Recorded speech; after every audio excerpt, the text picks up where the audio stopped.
आज की कहानी प्रमोद और स्नेहा के बारे में है। प्रमोद और स्नेहा जो कि एक ही ऑफिस में काम करते थे। गर्मी की छुट्टी आ गई थी। प्रमोद ने स्नेहा को बोला कि क्यों ना गर्मी की छुट्टी में मनाली चला जाए। स्नेहा बोलती है कि चलो ठीक है, घूमने चलते हैं। उनके साथ इस ट्रिप में बहुत कुछ ऐसा हुआ जो आज तक वो किसी के साथ शेयर नहीं करते। जब भी उसके बारे में याद करते हैं उनकी रूह कांप जाती है।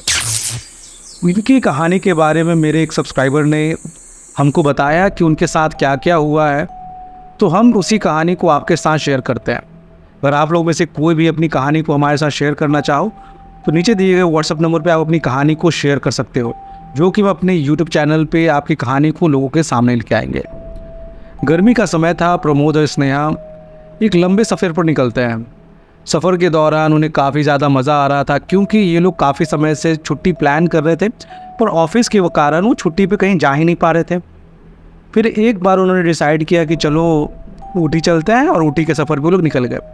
सफ़र काफ़ी अच्छा था। ये लोग आगे जा रहे थे। अचानक थोड़ा सा मौसम बिगड़ गया। मौसम बिगड़ने के कारण क्या होता है कि प्रमोद की कार जो सड़क के किनारे एक छोटे से गड्ढे से टकराई और आगे जाके एक बड़े ईंट पे जाके फंस गई, जिसके कारण उनका कार जो है पूरी तरह से रोड पे ही फंस गया। और उनको कार को निकालने की बहुत ज़्यादा कोशिश की, पर वो कार निकल नहीं पाया। थोड़ी देर में बहुत ज़्यादा वर्षा होने लगी है। वर्षा के कारण प्रमोद और स्नेहा काफ़ी ज़्यादा परेशान हो गए। ये लोग बारिश में ही थोड़ा सा आगे बढ़ रहे थे कि कहीं अगर कोई गैरेज वगैरह मिल जाएगा तो हम रिपेयर करा के कार को आगे लेके चले जाएंगे। पर उन्होंने देखा कि कहीं भी आसपास में कोई भी गैरेज नहीं था। ये लोग आगे बढ़े जा रहे हैं और दूर कहीं सुनसान पे उन्हें एक गैरेज दिखा। गैरेज में एक बूढ़ा मैकेनिक बैठा हुआ था। उन्होंने बोला कि क्या हुआ भाई साहब, क्या आप लोग ऐसे परेशान होकर कहाँ जा रहे हो? उन्होंने बोला कि सड़क पे सामने ही हमारी गाड़ी का छोटा सा एक्सीडेंट हो गया है, हमारी गाड़ी स्टार्ट नहीं हो पा रही है और बारिश काफ़ी ज़्यादा है, तो हम लोग सोच रहे कहीं पे रुक जाए। तो बूढ़ा व्यक्ति बोला कि यहाँ पे सामने ही एक कॉटेज है, आप चाहो तो वहाँ पे जाके रुक सकते हो, पर वहाँ पे मत जाइएगा कि मैंने बहुत सारी चीज़ें वहाँ पे सुनी है कि ऐसा ऐसा कुछ होता है। तो प्रमोद क्योंकि नए ख्यालात के थे, उन्होंने बोला कि ऐसा कुछ नहीं होता है बाबा, हम लोग चले जाते हैं, वहाँ पे रुक जाएंगे, जब मौसम ठीक हो जाएगा तो वहाँ से हम लोग निकल जाएंगे।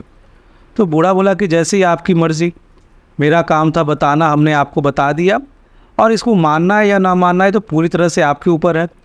पर मैं आपको अभी भी बोलूँगा कि ऐसे जगह पे मत जाइए, क्योंकि इसके जगह पे बहुत सारी कहानी है कि लोगों के मन में आज भी दहशत है। लोग ऐसी जगहों पे जाना पसंद नहीं करते। पर प्रमोद कहाँ मानने वाला था। प्रमोद सीधे चलते रह गया। और बूढ़े व्यक्ति ने बोला कि आप अपनी गाड़ी का चाबी दे दो, जब गाड़ी रिपेयर हो जाएगा तो हम आपको पहुंचा देंगे।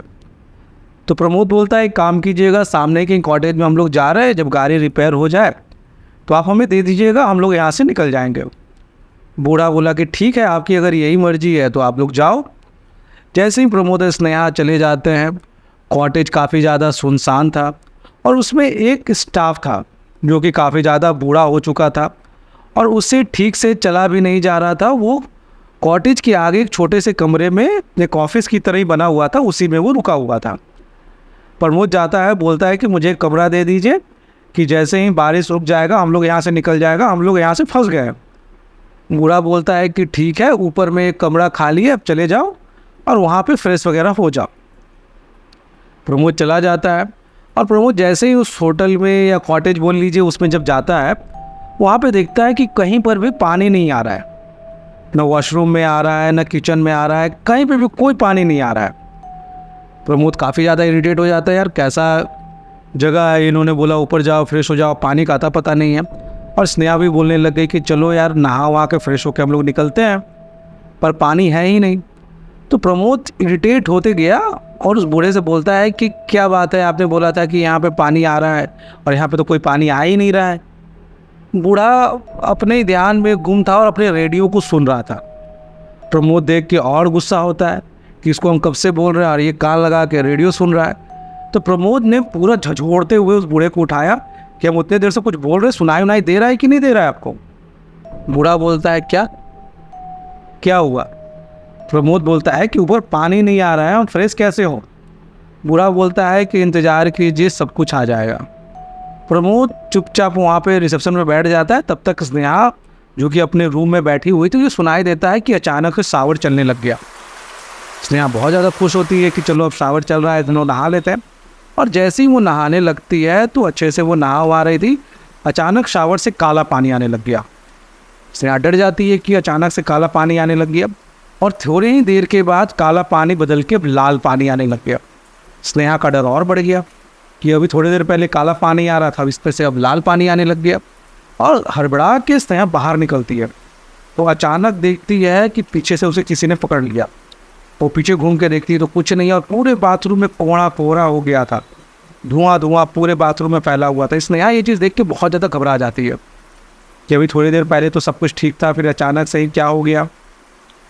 फिर वो जैसे पीछे घूमती है, देखती है कि एक पूरा लाल कलर का जो पूरे खून से बना हुआ एक कोई इंसान पीछे खड़ा है। स्नेहा उसी समय बेहोश हो जाती है और बाथटब के सामने जाके गिर जाती है, और उसका जो चिल्लाने का आवाज़ है नीचे प्रमोद को भी सुनाई देता है।